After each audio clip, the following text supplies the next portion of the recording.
Salut l'équipe et bienvenue dans cette nouvelle vidéo dans laquelle nous allons voir la loi de la persona. Et pour cela, nous allons nous baser sur le livre de Robert Greene, encore une fois, les lois de la nature humaine. Donc il faut savoir que nous, les êtres humains, sommes des acteurs hors pair.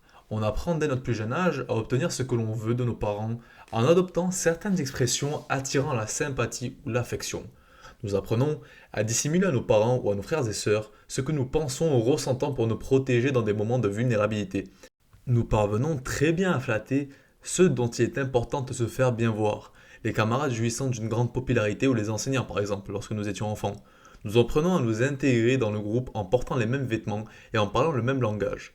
En grandissant et en entrant dans la vie active, nous apprenons comment nous montrer sous notre meilleur jour pour nous faire embaucher et nous intégrer à la culture de l'entreprise. Si nous devenons cadre, professeur ou barman, nous devons jouer ce rôle. Imaginez une personne qui ne veut Imaginez une personne qui ne développe jamais de masque social, dont le visage grimace instantanément quand elle désapprouve ce que vous lui dites, ou qui ne peut pas s'empêcher de bâiller quand elle est lasse de vos discours, qui dit toujours ce qu'elle pense, qui suit toujours ses propres idées et son propre style, qui est la même lorsqu'elle parle à son patron ou à un enfant, et vous avez là une personne qui serait mise à l'écart, ridiculisée et méprisée. Nous sommes tous de si bons acteurs que nous n'en sommes même pas conscients. Nous pensons être presque toujours sincères dans nos rapports sociaux, et n'importe quel bon acteur vous dirait que c'est le secret pour être crédible. Nous considérons que nos talents d'acteurs vont de soi.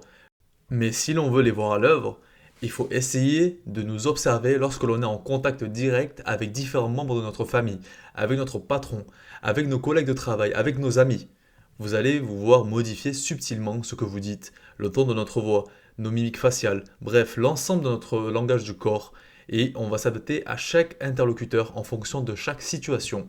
Avec les personnes sur lesquelles vous souhaitez faire bonne impression, vous montrez un visage très différent de celui que vous montrez à vos proches, votre partenaire ou vos amis intimes, personnes avec lesquelles vous pouvez baisser la garde.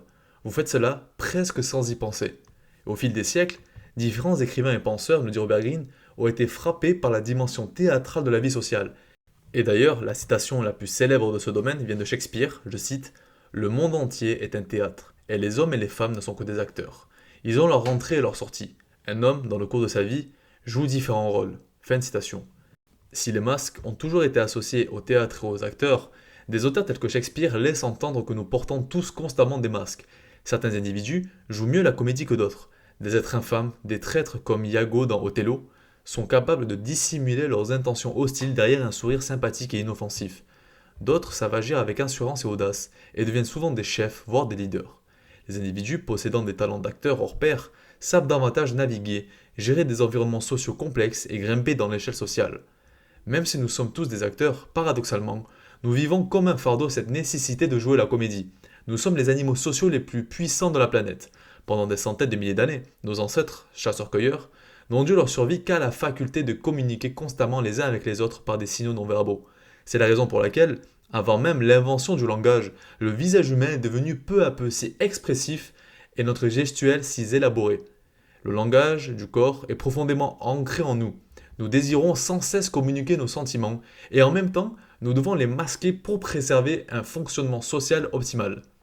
Avec ces formes antagonistes qui s'affrontent en nous, nous ne pouvons pas contrôler totalement ce que nous communiquons de nous-mêmes.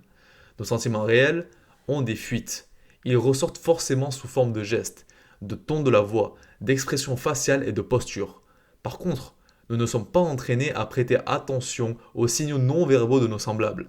Par pure habitude, tout simplement. Nous nous focalisons sur les paroles qu'ils prononcent tout en réfléchissant à ce que nous allons dire ensuite. Et du coup, résultat, on n'utilise qu'un faible pourcentage des compétences sociales potentielles que nous possédons en nous. Il faut imaginer par exemple une conversation avec des personnes que nous avons rencontrées récemment.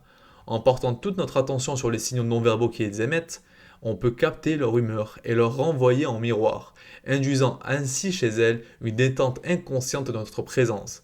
Et au fil de la conversation, on verra certains signes qui répondent à notre gestuelle et à ce que nous on leur a envoyé, ce qui alors donne la liberté d'aller plus loin dans l'influence que l'on a pu avoir sur elles.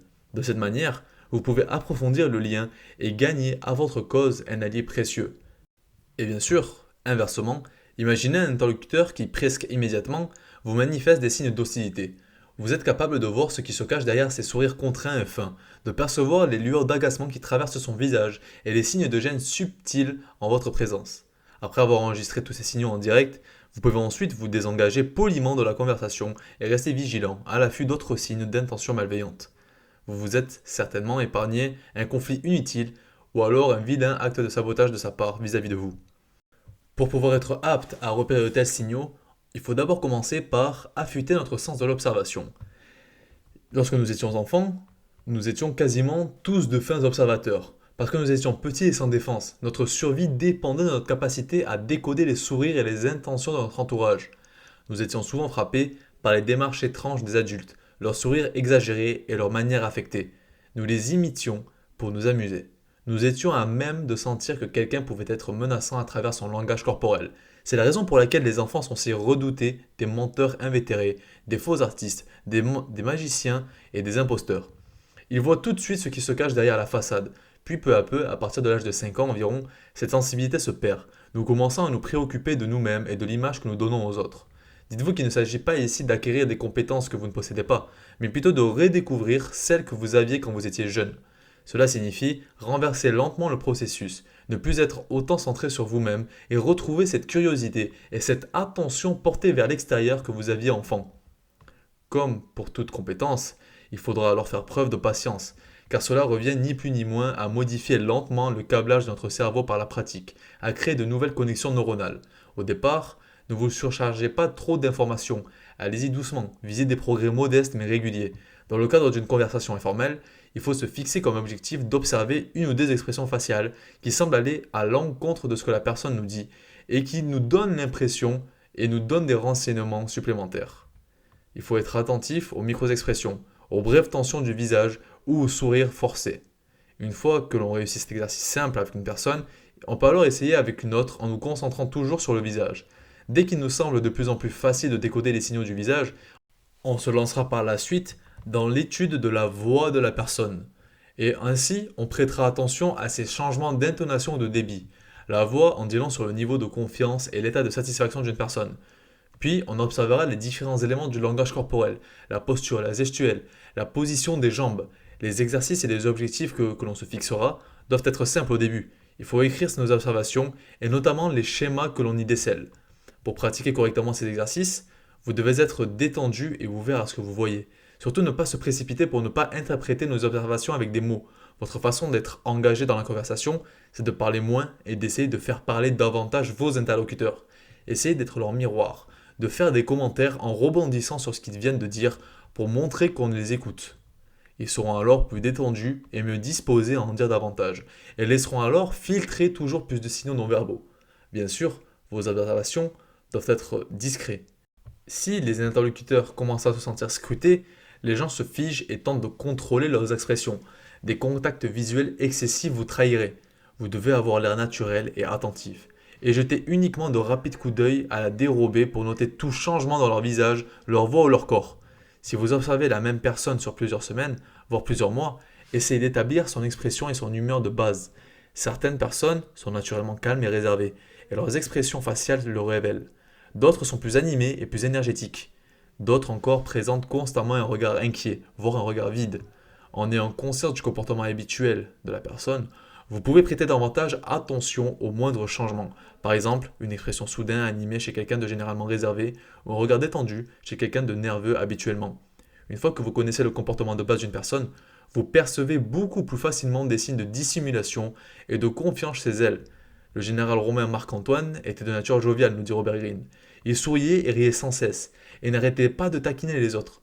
C'est lorsqu'il devint soudain silencieux et d'humeur sombre dans les assemblées après l'assassinat de Jules César que son rival Octave, le futur empereur Auguste, comprit qu'il manigançait quelque chose et que ses intentions étaient hostiles. Il faut essayer d'observer la même personne dans des contextes différents, en notant si ses signaux non-verbaux changent quand elle parle à son partenaire, son patron, son employé. L'autre exercice que nous donne Robert Greene est d'observer des personnes qui s'apprêtent à faire quelque chose qui les enthousiasme, partir en voyage, se rendre à un rendez-vous amoureux, autrement dit, lorsqu'elles vont vivre un événement dont elles attendent beaucoup.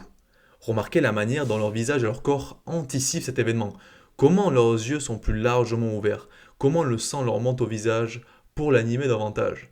Observez le léger sourire sur leurs lèvres quand elles pensent à ce qui les attend. Remarquez la différence avec une personne qui va passer un examen ou un entretien d'embauche et dont tous les signaux corporels traduisent une tension. Peu à peu, vous allez élargir le registre des signaux non verbaux dont vous disposez pour mieux associer des émotions et les expressions faciales correspondantes. Prêtez la plus grande attention aux signaux contradictoires. Un ami prétend adorer votre idée, mais vous lisez de la tension sur son visage et dans sa voix. Ou un collègue vous félicite de votre promotion, mais son sourire est forcé et son expression plutôt triste. Robert Greene nous dit que, si l'on souhaite aller plus loin, il faut essayer l'exercice suivant. Asseyez-vous dans un café ou n'importe quel espace public et dégagez de la nécessité de participer à une conversation. Observez les gens autour de vous. Tendez l'oreille pour repérer des signaux vocaux dans leur conversation. Observez leur démarche et l'ensemble de leur langage corporel. Si possible, prenez des notes. À mesure que vous progresserez, vous pourrez tenter de deviner leur profession ou certains traits de leur personnalité aux signaux perçus. Bien sûr, tout cela doit rester un jeu agréable avant tout. Vous deviendrez aussi plus compétent pour scinder votre attention plus facilement. Alors, écoutez attentivement ce que disent les gens de votre entourage, tout en prêtant la plus grande attention aux signaux non-verbaux. Et vous prendrez conscience de signaux que vous n'arrivez pas à observer auparavant, ce qui enrichira constamment votre vocabulaire. Rappelez-vous que tout ce qu'un individu fait est un signe. Les gestes qui ne disent rien n'existent pas. Vous devez faire attention à ses silences, aux vêtements qu'il porte, à la disposition des objets sur son bureau, à son rythme respiratoire, à la tension de certains muscles, notamment le cou d'ailleurs, aux messages cachés quand il parle, ce qu'il ne dit pas, mais voudrait dire en réalité. Toutes ces découvertes devraient vous passionner ou vous donner envie d'aller plus loin. En affûtant votre sens de l'observation, restez conscient de certaines erreurs fréquentes qui vous guettent. Les mots expriment une information directe. Nous pouvons savoir ce que notre interlocuteur veut dire lorsqu'il dit quelque chose, mais les interprétations sont assez limitées. Les signes non-verbaux sont beaucoup plus ambigus et indirects. Il n'existe pas de dictionnaire pour dire ce que tel ou tel geste signifie, ce que tel ou tel signal signifie. Sa signification dépend de l'individu et du contexte. Si vous n'y prêtez pas attention, vous allez requérir des signaux, mais vous dépêchez de les interpréter en fonction de votre propre subjectivité au parti pris envers cette personne, ce qui va rendre vos observations non seulement inutiles, mais aussi dangereuses. Si vous observez quelqu'un que vous détestez ou qui vous rappelle une personne désagréable que vous avez connue dans le passé, vous aurez tendance à juger tous ces signaux, ou presque, inamicaux ou hostiles. Ce sera l'inverse pour les personnes que vous aimez du coup. Dans ces exercices de pratique, vous devez, nous dit Robert Greene, vous efforcer de faire abstraction de vos préférences aux préjugés personnels. Et d'ailleurs, à cet égard, mentionnons ce qu'on appelle l'erreur d'Othello. Dans la pièce de Shakespeare du même nom, le personnage principal, Othello, présume que sa jeune épouse, Desdémone, est coupable d'adultère à la nervosité avec laquelle elle répond à ses questions. Et en réalité, Desdémone est innocente.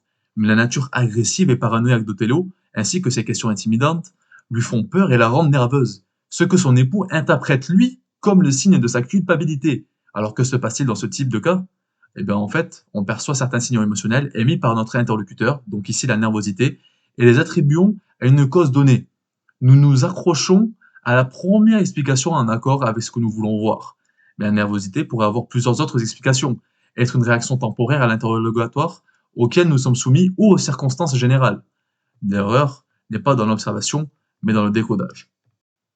En 1894, Alfred Dreyfus, un officier français, est condamné à tort pour espionnage au profit de l'Allemagne. Dreyfus était juif et à cette époque, de nombreux Français étaient antisémites.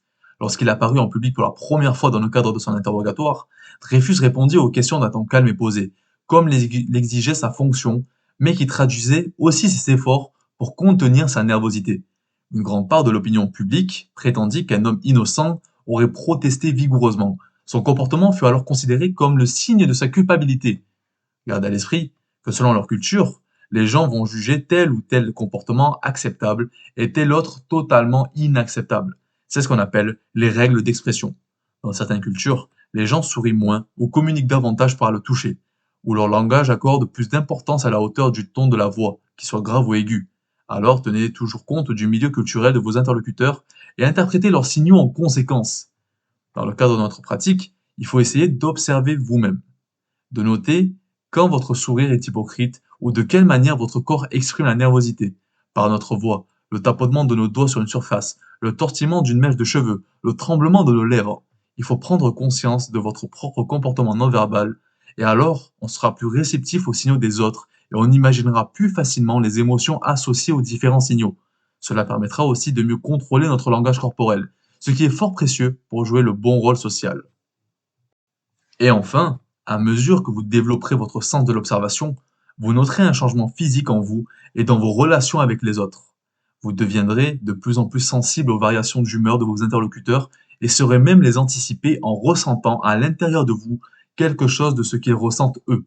Poussé très loin, cette compétence peut inciter les autres à penser que vous avez des dons de médium, comme ce fut le cas avec Milton Erickson.